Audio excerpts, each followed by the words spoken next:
What's going on, guys? Welcome to the first ever episode of This is Duncan. Today's episode, I'm going to share with you my testimony. So let's jump right in. So we'll start out when I was a young kid. So when I was in elementary school, I had a bunch of learning disabilities. And it made school really tough, really hard for me. As I was growing up, I was raised in like a Catholic household, and when I go like this, I mean, we would go to church sometimes, but it wasn't really like God wasn't really like the most important thing back then. So my parents would send me to religion school, where I'd go to somebody's house 2 days a week after school, and we would go over questions and the Bible and all these kinds of things. And to be honest, at that age, I was just not interested. As a 7-year-old kid, I just want to go outside and play basketball with my friends and stuff like that. Like I don't want to read. I have all these learning disabilities where it makes it so hard for me to read. Why would I want to sit there and read? You know what I mean? So, the years went on. I did my communion, did my confirmation, all that stuff, and yeah, life just started to go on. After religion was over, I didn't really go to church. My mom would take me to church every couple months. We'd go, and then my mom would yell at me and all my siblings for messing around and like joking around with each other the whole time. So at a young age, it was always not really like the best memories, you know what I mean? So that's what kind of made it not really interesting for me. Later in life, I would say about 13, my parents got divorced. So I have 3 younger siblings, and when my parents got divorced, they were busy dealing with all that stuff. I don't really know what goes on. I don't really want to know. And I would have to take care of my younger siblings. I have a brother who's 2 years younger than me. I have another brother who's 6 years younger than me, and then I have a sister who's 7 years younger than me. So when I was 13,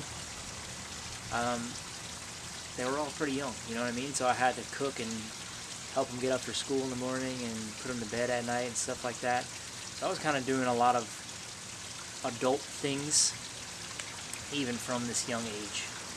And it started to become really stressful for me. So at 13, this is the prime age when you're hanging out with friends.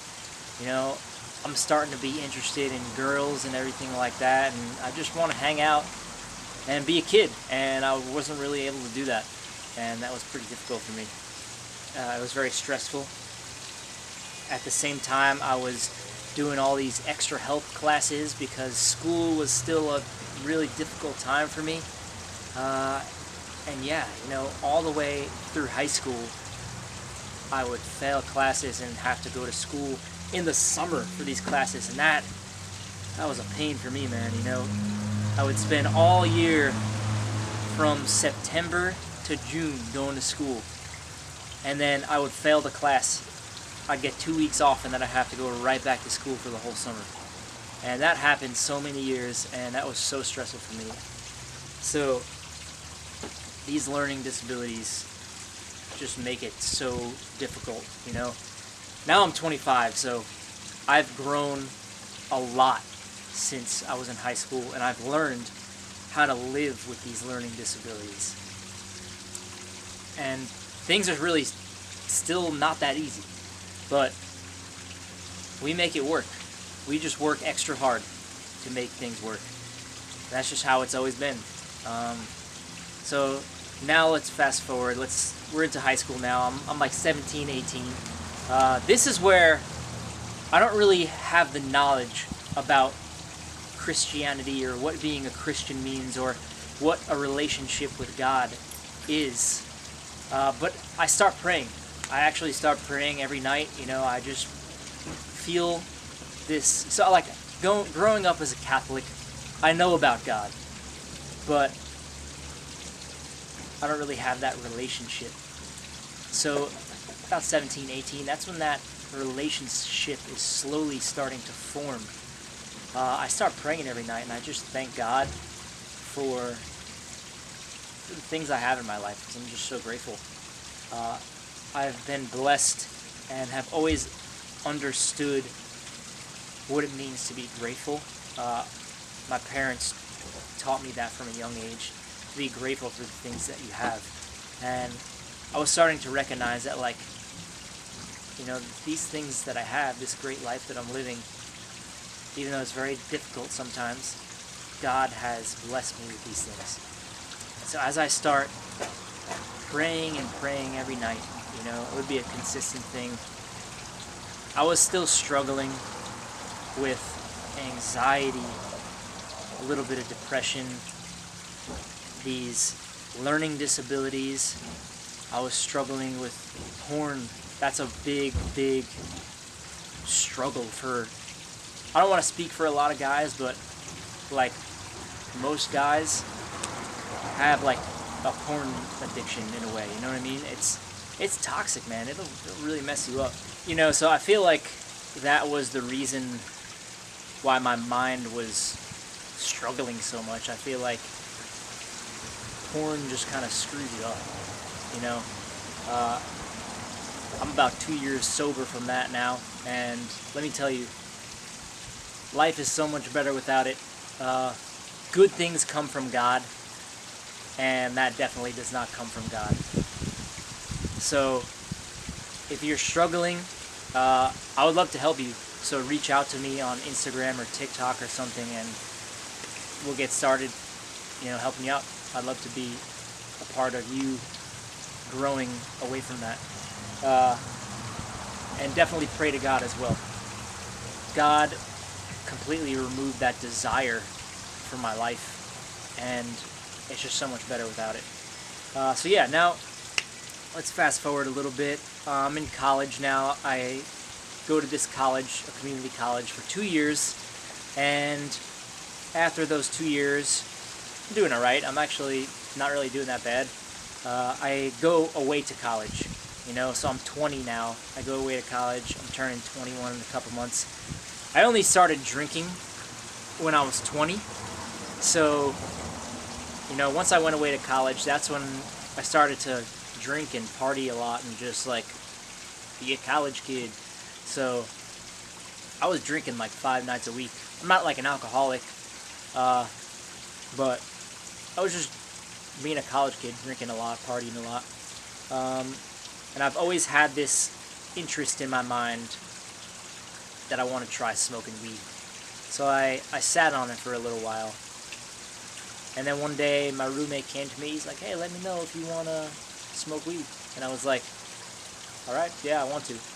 I know I've been thinking about it for a while, and I want to try it." So, the first time I got high, it was actually like the worst experience of my life. Or what I thought was going to be the worst experience of my life. I was super anxious and paranoid, and that's like a thing. So for those of you who aren't involved in that type of lifestyle, that's awesome.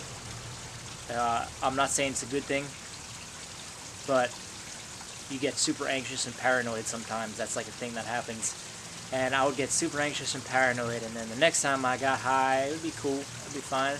And then the next time I got high, I would be super anxious and paranoid. And it would kind of just back and forth like that for like a year of me smoking weed. I don't know why I decided to do it for that long, if it was affecting me like that. Then this one night, I ate a weed brownie, and I ate too much of it. And that was literally the most terrifying experience of my life. I feel like drugs open you up to like the spiritual realm where there is a lot of demonic presence. And I have like very strong spiritual senses, so I felt that negativity, that like caving in, the hopelessness. I felt like I was so anxious I couldn't even like open my eyes and look at somebody. You know how scary that is? That's like, it's unheard of, you know what I mean? I was so anxious, like, noises of people talking and, like, people closing doors was, like, scaring me. That's scary. That's really scary. Drugs are not a joke. I'll never, ever do that again. You could... I'll never do that again. That was so horrifying. So that experience really ruined me. And that was really when I started to, like, go on a decline. I started feeling very anxious all the time, even when I wasn't high. I went home for Christmas break that year, and I didn't know this, but this was about to be the toughest battle of my life so far. I started having really crazy panic attacks where I would shake uncontrollably for like 20 minutes, and I felt like I couldn't breathe and like all these crazy things. And it was really scary. I didn't know what the heck was wrong with me, you know what I mean? My thoughts were just going crazy, man. I couldn't keep my mind still, and it was just so scary. It was a scary time in my life. I felt really hopeless. I felt like I wasn't ever going to get out of that. I was still praying here and there, and I was just kind of doing my regular routine of like thanking God for everything in life. But yeah, that was a really scary time in my life. I eventually was able to grow from that. Don't get me wrong, I still get anxious now. I still have anxiety, but from where I was to where I am now, you would think I'm a totally different person. How anxious I was, how depressed I was, how hopeless I felt. As some time went on, I started to kind of just take a step back in life, and it was actually during COVID I took a step back and kind of just like self-centered myself, my thoughts, and got back to like me, you know what I mean? I was working out in the backyard, going for runs, just like hanging out with my brothers and everything. Just COVID was a tough time for a lot of people, but for me it was actually a much needed time in my life. It was where I kind of found myself again. And as some months went on, I started to learn a little bit more about Jesus, and it was like, it started to pique my interest a little bit.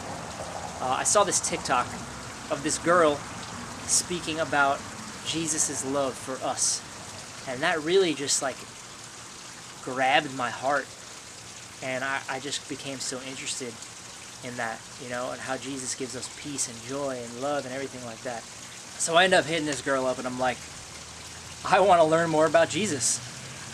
And she's like, come on in, I'll tell you about Jesus. And now I know, as a Christian, when somebody asks me to help them learn more about Jesus, I'm like, come here, I have a lot to say. So, I'm so glad that that girl accepted me in like that. And that's what we do as people of Jesus. We accept people in, and we guide them to the truth, which is Jesus. So this girl invited me to this Bible study that she was going to every Monday night. It was on Zoom because it was just people all over the country. So she invited me to this Bible study, and I would go every single Monday night and learn more about Jesus. And it was incredible. I would, the amount of peace and joy and love that it would make me feel was just out of this world. And a couple months later, I made the best decision I've ever made in my life, and I accepted Jesus into my heart and into my life. And yeah, that was the best decision I've ever made in my life. And that's when things really started to change in my life for me. I was coming off of a pretty gnarly downslope in life. So I was like, there's only really one way to go from here. And, that was up. But don't get me wrong, accepting Jesus into your heart, it's not just going to be like a smooth sailing road the whole time. There's still really difficult times, but that's just life. The difference is with Jesus in your life, you have somebody who is guiding you through these hard times, and that's just really comforting, you know what I mean, instead of going through something alone. But I started to go to church with my brother and I. We started going to church, and we started to learn more about Jesus. I got to church, and learning how to apply these things in my life was like, it was so incredible. Learning how to apply Jesus into your life was amazing. So we'd go to church all the time, and the worship music, I never even knew that was a thing before becoming a Christian. That's not like a thing in Catholic churches, like music, like worship music, you know what I mean? So I'm a big music guy, and this music was just blowing me away and just stealing my heart, man. I was so in love with it. There were songs I heard on the radio that they were playing, and I was singing along, and it was just awesome. And I really love going to church every Sunday.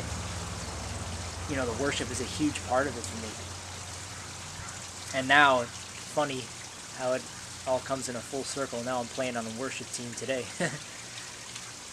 But, yeah, so after a couple months of going to church, one of my cousins and I decided to take a trip out to Arizona, and just to escape the New York winter.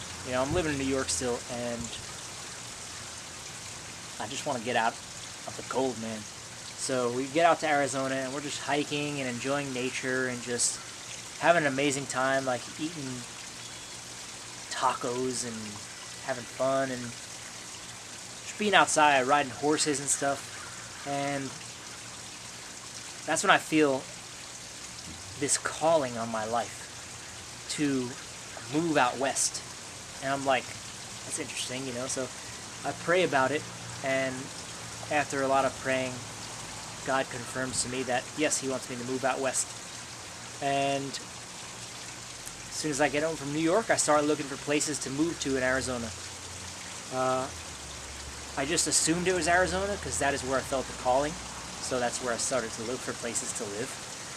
And I started to look for places. And as months went by, April, May, June went by, I haven't found anything that really caught my eye. And I was planning to move there in October. So I was like, all right, you know what? I got some time still.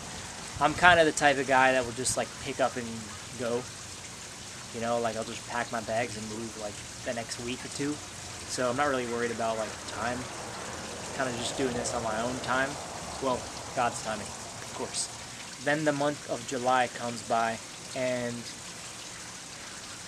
I make this video on TikTok about how I want to live in a van and live in a bus and travel the country. So I make this video, and it ends up blowing up on TikTok. 30K views, a bunch of people liked it, hundreds of comments, and out of the 100 and whatever comments it had, this girl commented and liked it. And it's so funny, out of all those comments, this is the one comment that I haven't seen until 2 months ago. It's Megan's comment, that's who I'm talking about, on the video, who we've been almost dating for a year now, and I still didn't even know she commented on that video until a couple months ago. So I was like, how did I miss that? She followed me on Instagram, so that's how I eventually noticed her. So, she follows me on Instagram, I follow her back, I'm like, wow, this is actually the most beautiful human being I've ever seen in my life. And, I message her.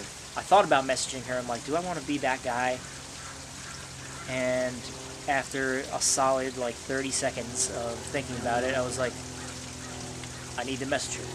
So I message her, and we get to talking, and eventually she gives me her number, which I was like, wow, I was brought back by that, because usually I'm the guy that gives the number first, you know what I mean?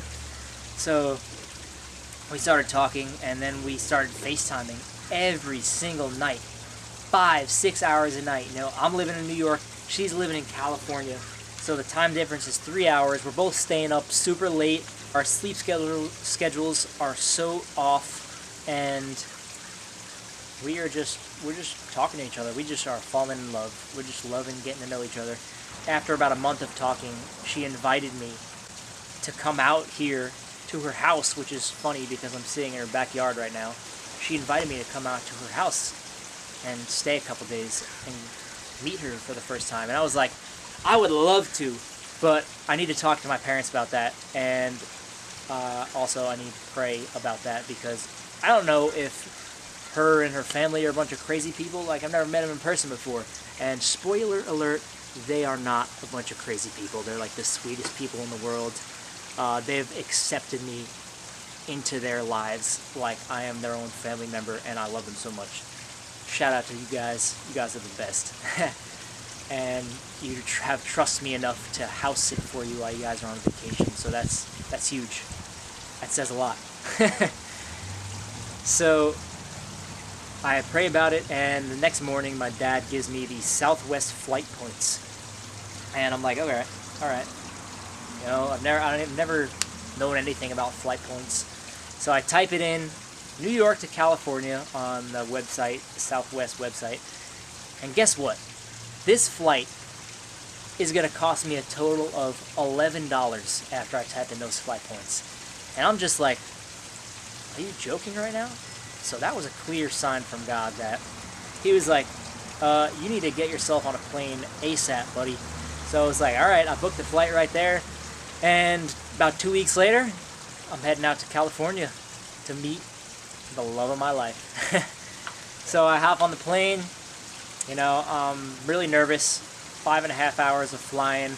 I'm eating Chipotle. I'm, you know, really nervous just thinking about, you know, like, when I'm going to hug her, am I going to put my arms under or over or whatever? You know what I mean? Like, I'm thinking about all these things. So I get off the plane when the plane lands in San Diego, and I immediately go buy a pack of gum, because I'm like, I've been eating Chipotle and a bunch of comfort food and snacks all day to try to calm my nerves. There's no way that my breath smells good right now. So I eat like 3 pieces of gum, and then I head into the bathroom, and I'm like digging through my bags, trying to find deodorant and cologne, and I put deodorant on, cologne, and I'm like, okay, breath check, everything's good, spit out the gum. Then I head outside, and I see her standing in front of the airport, and I'm like, wow, that's literally the most beautiful girl I have ever seen in my life. Whew, wow, I'm just blown away. So I give her a hug, and we end up, you know, heading out to explore the city of San Diego together. So she takes me to this Mexican restaurant, because Mexican food is our favorite, and we get some Mexican food, and it's so good. You know, Mexican food in New York is nothing like it is here. This is the real stuff out here in San Diego. So then after that, she takes me to this really beautiful spot called Sunset Cliffs. This is what we consider our first date spot. So we head out there, and it's these beautiful cliffs with palm trees, and God is working extra hard. He's working overtime for us tonight, because that sky was lit up like I have never seen before. You know, I'm from the East Coast, so I don't really get to see sunsets like that. And we're just falling in love, man. We're just watching a sunset. We're both nature people, and we're just talking. And things are just going great. And then, you know, I eventually ended up canceling my flight home and ended up staying a couple more days, because I'm just like, straight up, like, I'm just not leaving, you know. I need to stay here for a couple more days. And I didn't care how much it cost. Like, it was $11 when I first got there, but then I ended up buying another plane ticket for like $350. I didn't really care. It was worth it to me. And yeah, then I moved, you know, I went back home, and I started looking for places in Arizona still, because it was really cheap. I also looked at places in California, because I'm like, that would be really nice to live super close to her. You know, during that trip, I asked her to officially be my girlfriend. So I wanted to be near her, of course. So, you know, month or two goes by, and she hits me up again. She's like, listen, you know, I know these people who are looking for somebody to rent a room out of their house. And I'm just like, rent a room out of someone's house? I've never done that before. It's kind of weird. Like, what if they're crazy people? They're not crazy people. Spoiler alert, they're not crazy people. So Megan grew up going to this church with her family, and the pastor and his wife are the people looking to rent a room out of their house. So I'm like, okay, you know, I felt like God wanted me to give it a chance. So I was like, yeah, you know, I would love that. You know, let me know what the price would be. And it's so funny. That night I went home and I prayed, and I was like, God, you know, I'm just going to speak my mind here. Like, I feel like $700 would be a super affordable price for rent for me. So the next day, Megan comes back to me, and she's like, oh yeah, you know, the pastor and his wife are looking for somebody to rent the room for $700 a month. And I'm like, what? Wait, what did you just say? $700? Which is exactly what I prayed about the night before. So I was like, well, thanks God for that clear sign again. That helps a lot. So then I was like, all right, I'm in. I've never met these people before, but if God gave me that sign, there's no way that he would fail me. So I just never met them before. I've only talked to them on the phone and text at this point. And I'm just like, yeah, I'd love to move in. So a couple months later, I moved in. Now I've been living with them for 8 months now. And they, spoiler alert, they're also the nicest people in the world. They literally treat me like I'm their son. I call them my California parents. And they're amazing. They are just the greatest people. And now I'm here. Now I've been living in California.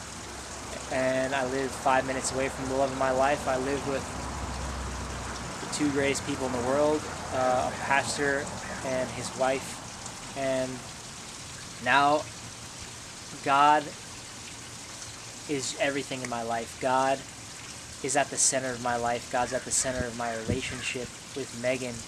You know, God is in the home that I live in. God is in Megan's house here. Everybody that has accepted me in is a person of God. And that's my story. And that is how God changed my life. And he continues to change my life every single day. I love you guys. Thanks for watching.